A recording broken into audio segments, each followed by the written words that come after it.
पुराने समय की बात है। नगर में रहने वाला विकास नाम का एक लड़का अपनी ज़िंदगी से बहुत निराश था।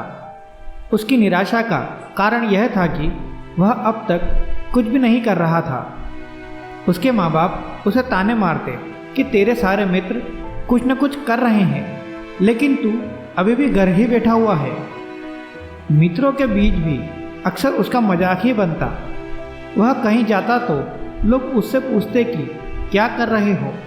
उसे यह बताने में बड़ी शर्म आती कि वह कुछ भी नहीं कर रहा है। धीरे धीरे उसने रिश्तेदारों के यहाँ जाना छोड़ दिया और लोगों से मिलना जुलना कम कर दिया। वह ज़्यादातर समय अपने घर में ही बैठा रहता।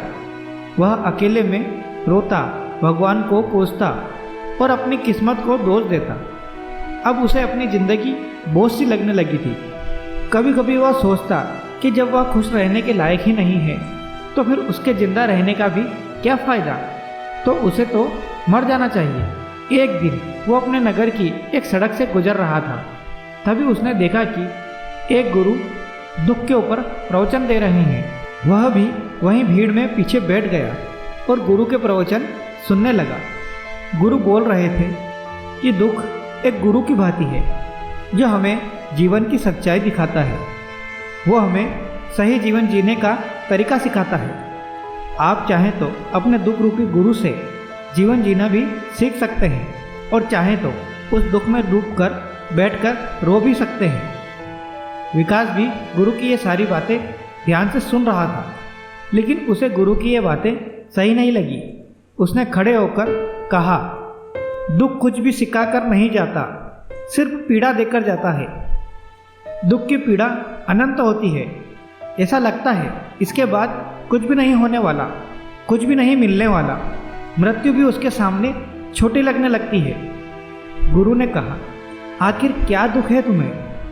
इसके पश्चात विकास ने अपना सारा दुख गुरु के समक्ष कह सुनाया और पूछा, क्या आपके पास मेरे दुख का कोई समाधान है?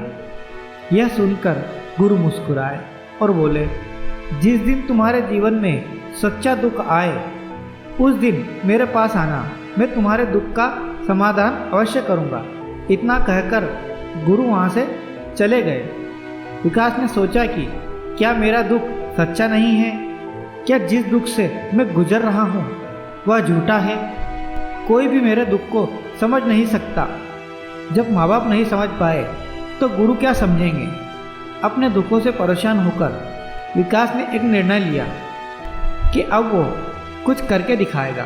उसने एक छोटा सा व्यापार शुरू किया, लेकिन उसमें उसे सफलता नहीं मिल रही थी। पर उसके घर वाले खुश थे कि वो कुछ प्रयास तो कर रहा है। वो अपने व्यापार में जुटा रहा और उसे धीरे धीरे सफलता भी मिलने लगी। फिर उसने रफ्तार पकड़ ली और सिर्फ 3 साल के अंदर ही वो एक बड़ा व्यापारी बन गया। अब विकास के चारों तरफ ऐसे बहुत से लोग थे जो उसकी चिंता करते थे, उसे पसंद करते थे, उसके काम की प्रशंसा करते थे।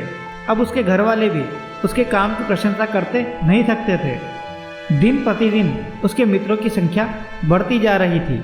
वो अपनी ज़िंदगी से बहुत ही खुश था। उसके कुछ मित्रों ने उसे सलाह दी कि जब तुम बड़े व्यापारी बनकर इतने खुश हो, अगर तुम इस नगर के, इस राज्य के सबसे बड़ी व्यापारी बन जाओ तो तुम्हारे पास कितना सुख होगा, कितने लोग तुमसे जुड़ना चाहेंगे, तुम्हारा कितना यश फैलेगा। स्वयं राजा भी तुमसे मित्रता रखने चाहेंगे और ज़रूरत पड़ने पर तुमसे ही उधार लेंगे। मित्रों की ये बात विकास के मन में घर कर दी। अब उसने और भी धन कमाने का प्रयास शुरू कर दिया, लेकिन उसे ये सब कुछ बहुत ही जल्दी चाहिए था। वो सब कुछ प्राप्त करने में अपना ज़्यादा समय बर्बाद नहीं करना चाहता था। इसीलिए उसने ऐसे भी कार्य करने शुरू कर दिए जो उचित नहीं थे।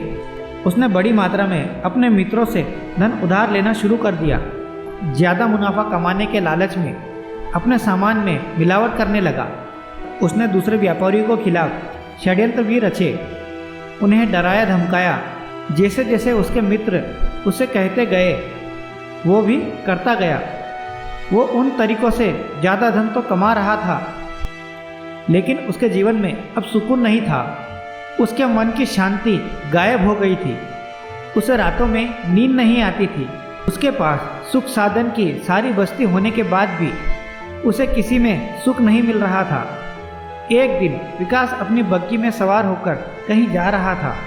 तभी रास्ते में उसे गुरु का आश्रम दिखाई दिया और वो वहाँ रुक गया और गुरु के पास जाकर बोला, गुरुदेव, आपने कहा था कि जब तुम्हारे जीवन में सच्चा दुख आए तब मेरे पास आना। मैं बहुत दुखी हूँ। मेरे रातों की नींद गायब हो गई है। मुझे कहीं सुकून नहीं मिल रहा। इस तरीके से उसने अपनी सारी समस्या गुरु के सामने सुनाई। गुरु ने कहा कि जब तुम मुझसे पहली बार मिले थे तब भी तुम किसी दुख में थे। तुमने उस दुख से क्या सीखा? विकास ने कहा, मैंने सीखा कि सिर्फ सोचने और चिंता करने से कुछ नहीं होता। अपनी सोच को सच करने के लिए कर्म करना पड़ता है और सिर्फ कर्म करने से भी कुछ नहीं होता। अपने कर्म को अंतिम पड़ाव तक ले जाना भी आवश्यक होता है। चाहे रास्ते में कितनी मुश्किलें आए, मन कितना ही निराश हो, कितना ही लगे कि अब आगे कुछ भी नहीं होने वाला, तब भी ये मानकर चलो कि मैं जो कुछ भी कर रहा हूँ उसमें सफल अवश्य होऊंगा। लोग सिर्फ सफल व्यक्ति को ही सम्मान देते हैं, फिर चाहे कोई कितना ही अच्छा क्यों ना हो, वो लोगों की नज़रों में बोझ ही होता है। ये सब सुनकर गुरु मुस्कुराए और बोले, ये असली दुख नहीं है। जब तुम्हारे जीवन में असली दुख आए तब मेरे पास आना, मैं उसका समाधान अवश्य करूँगा। विकास ने जाते समय गुरु को सोने का सिक्कों से भरा हुआ एक घड़ा भेंट किया। घड़ा देखकर गुरु ने कहा, ये मेरे किसी काम का नहीं, इसे उस पेड़ के नीचे गड्ढा खोदकर दफना दो। विकास ने गुरु के कहे अनुसार घड़े को पेड़ के नीचे दफना दिया और वहाँ से चला गया। कुछ दिनों तक तो व्यापार अच्छी तरीके पर चल रहा था, लेकिन गलत व्यापार की वजह से धीरे धीरे उसे व्यापार में घाटा होने लगा।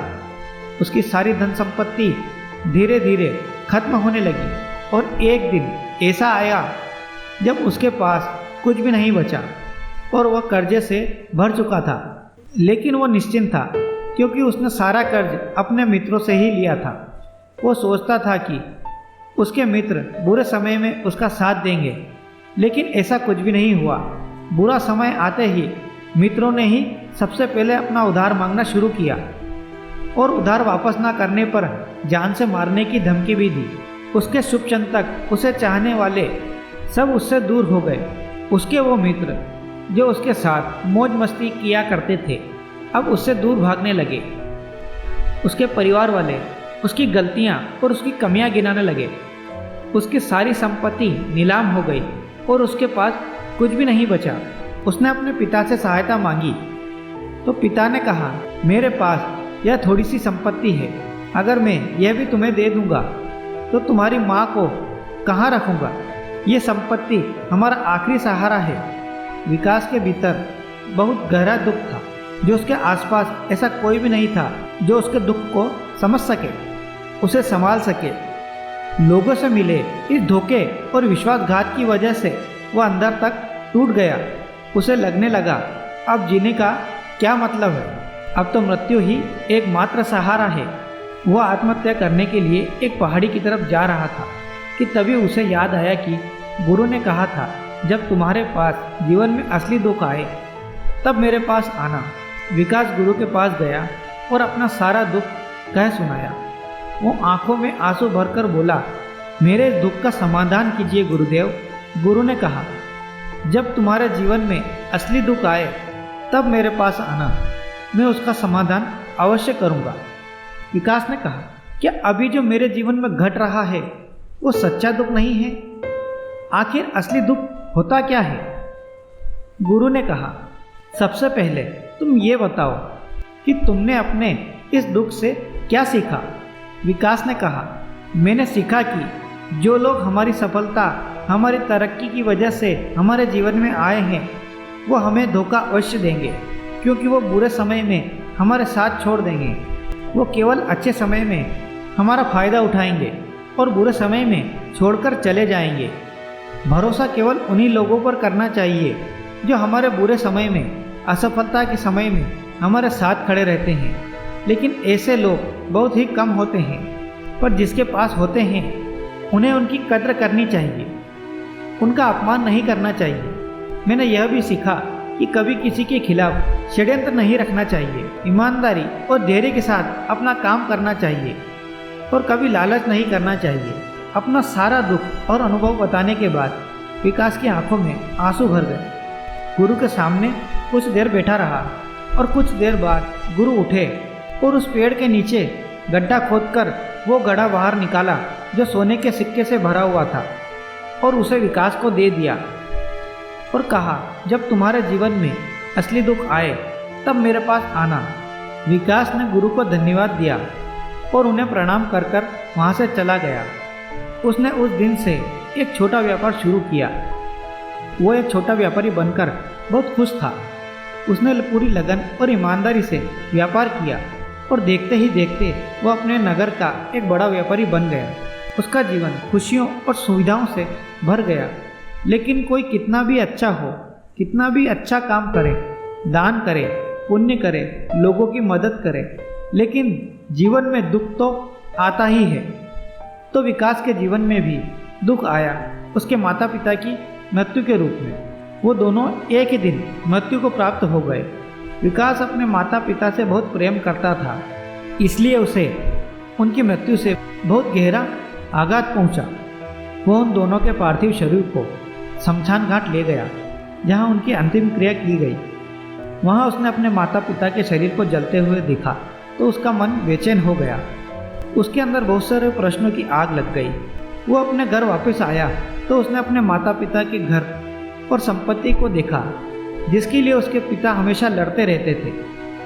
आज वह लावारिस पड़ी है। आज उसकी देखरेख करने वाला, उसके लिए लड़ने झगड़ने वाला इस दुनिया से चले गए हैं। उसके पिता ने जो भी कमाया था, जो भी बनवाया था, वो सब यहीं रह गया।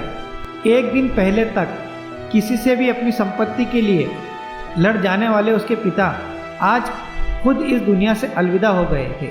उसका मन इसी तरीके के अनेक विचारों से भर गया था।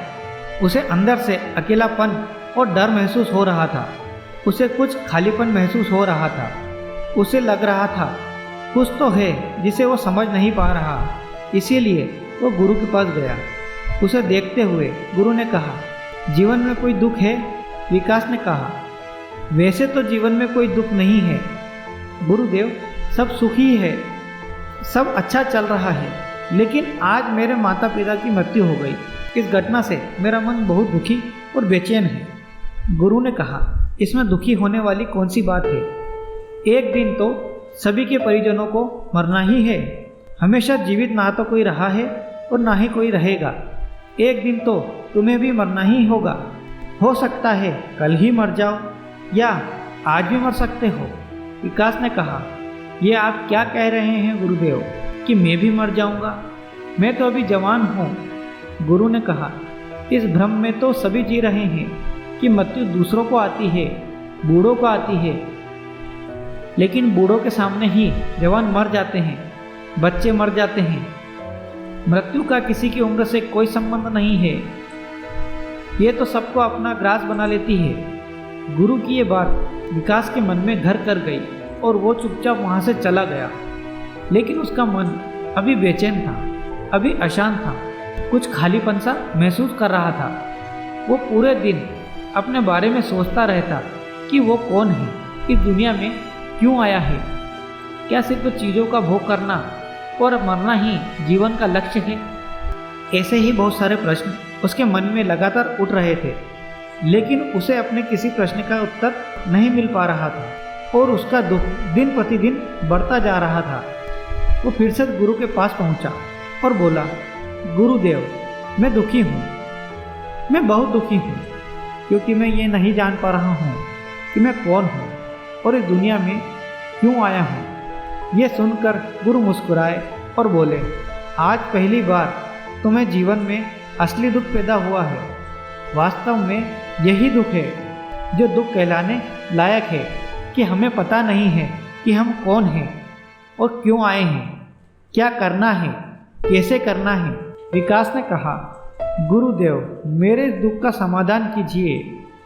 गुरु ने कहा, हम सभी इंसान जीवन भर क्या इकट्ठा करते रहते हैं, विकास ने कहा, हम सभी इंसान जीवन भर धन संपत्ति, मान सम्मान, परिवार, मित्र, शत्रु, पद, प्रतिष्ठा इत्यादि इकट्ठा करते रहते हैं। गुरु ने कहा, क्या इन इकट्ठा की हुई चीज़ों में से एक भी चीज़ हम अपने साथ ले जा सकते हैं?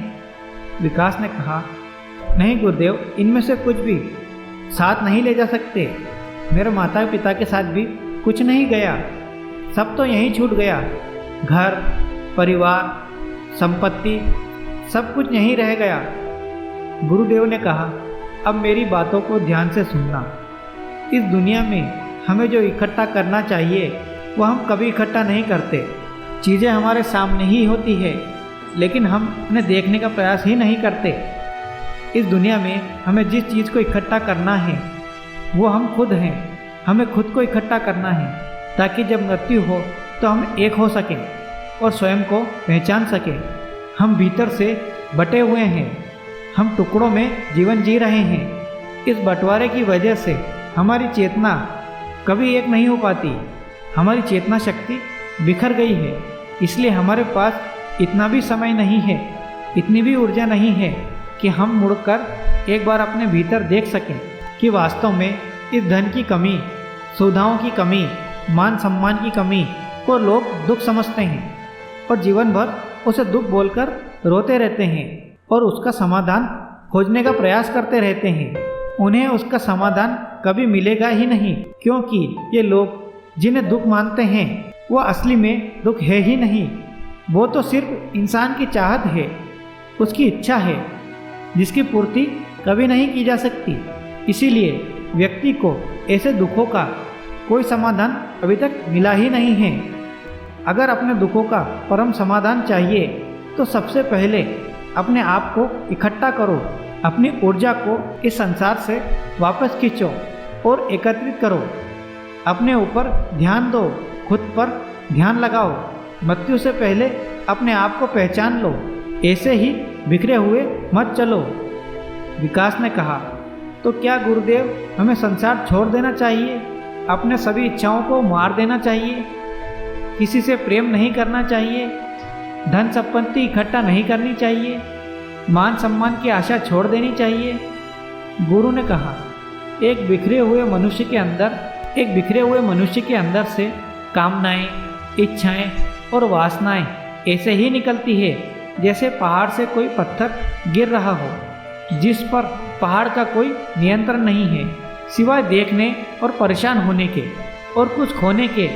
इसी प्रकार एक बिखरे हुए मनुष्य की इच्छाएं अनियंत्रित और दुखदायी होती हैं। उसका अनियंत्रित मन कुछ भी नई नई कल्पनाएं करता रहता है और दुखी होता रहता है। लेकिन जब व्यक्ति एकत्रित हो जाता है तो वो जो भी करता है सब उसके नियंत्रण में रहता है, तब इच्छाएं भी उसकी इच्छा से निकलती है। विकास ने कहा, गुरुदेव आपने मेरे सच्चे दुख का समाधान कर दिया, आपका बहुत बहुत धन्यवाद। अब से मैं खुद को एकत्रित करने का प्रयास करूंगा। गुरु ने कहा, मानव शरीर में बहुत ऊर्जा है, बहुत शक्ति है, पर यह बेकार के कामों में बैठकर कई व्यर्थ की चीज़ों में लगी रहती है। ये ऐसा ही है जैसे कि एक अत्यंत शक्तिशाली मशीन किसी बच्चे के हाथों में दे दी गई हो और वो बिना सोचे समझे, बिना किसी नियंत्रण और जानकारी के बस इसकी शक्ति को कहीं भी बर्बाद कर रहा हो। इसीलिए अपने चेतना की शक्ति पर ध्यान दो और उसे एकत्रित करो। विकास को अपने प्रश्नों का उत्तर मिल चुका था। उसने गुरु का धन्यवाद किया और चुपचाप वहाँ से चला गया। दोस्तों, उम्मीद है आपको यह कहानी पसंद आई होगी। वीडियो अच्छा लगा हो तो प्लीज़ लाइक कीजिए और इस चैनल को सब्सक्राइब कीजिए। धन्यवाद दोस्तों।